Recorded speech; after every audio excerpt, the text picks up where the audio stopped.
جب رزق تنگ ہونے لگے صدقہ دے کے رب سے کاروبار کر لو، صدقے سے تمہارے رزق میں اضافہ ہوگا۔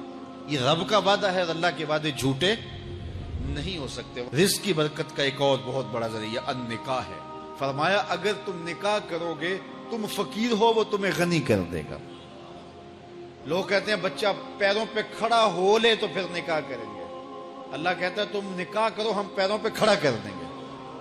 ہمارا فلسفہ اپنا ہے، اس کا حکم اپنا ہے۔ وہ کہتا ہے ابھی تو یہ اپنے لیے نہیں کماتا، تو جو آئے گی اس کو کہاں سے کھلائے گا؟ میاں جس نے آنا ہے اس نے اپنا رزق لے کے آنا ہے۔ تو بچوں کی شادیاں کرو، اگر وہ جوان ہو گئے رزق نصیب ہو گیا۔ اپنے اہل خانہ کو نماز کے حکم دینے سے رزق بڑھتا ہے، کیونکہ جو صبح کا وقت ہوتا ہے یہ رزق کے بٹنے کا وقت ہوتا ہے، اور جس گھر میں صبح کے وقت لوگ سوئے ہوئے ہوتے ہیں وہاں بے برکتیاں ہوتی ہیں۔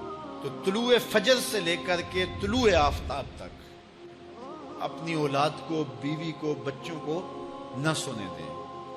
اس وقت رزق بٹنے کے لمحے ہوتے ہیں۔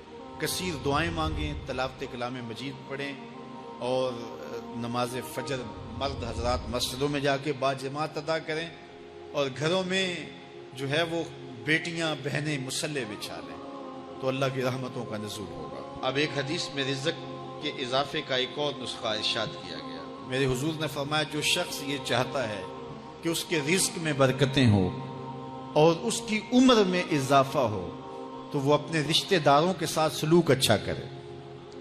رشتہ داروں کے ساتھ اگر اچھا سلوک کرو گے تو پھر تمہارے رزق میں برکت ہو۔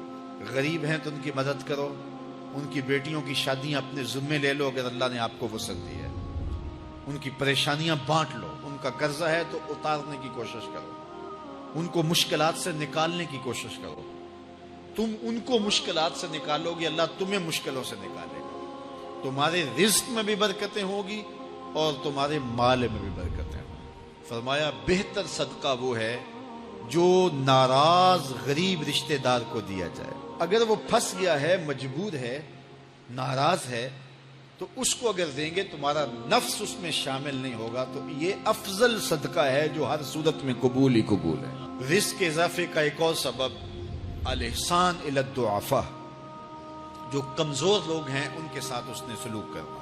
الانفاق علی طلبۃ العلم، طالب علموں پہ خرچ کرنا، یہ بھی رزق میں اضافے کا سبب اور ذریعہ ہے۔ وہ حضرت بابا فرید نے کہا نا چھٹا رکن دین کا روٹی ہے۔ گھر میں کچھ نہ ہو تو پھر نہ نماز اور نہ ہی دیگر امور کی لذت آتی ہے، تو یہ رزق فراواں اور وسیع اور مبارک نصیب کر دے اللہ۔ تو اس کے لیے ایک اور وظیفہ میں دیتا ہوں، اور وہ یہ کہ مغرب کے بعد 21 مرتبہ سورۃ الکوثر پڑھ لیں، کثرت ہو جائے گی انشاءاللہ۔ اول خدوشی پڑھ لیں، 5-7 منٹ لگتے ہوں گے، تو سورہ کوثر 21 مرتبہ روزانہ مغرب کی نماز کے بعد پڑھیں۔ اور اگر بہت زیادہ مسائل ہیں تو ہر نماز کے بعد پڑھ لیں، تو انشاءاللہ آپ دیکھیں گے کہ گھر میں برکتیں اترتی محسوس ہوں گی، انوار کا نزول ہوتے محسوس کریں گے۔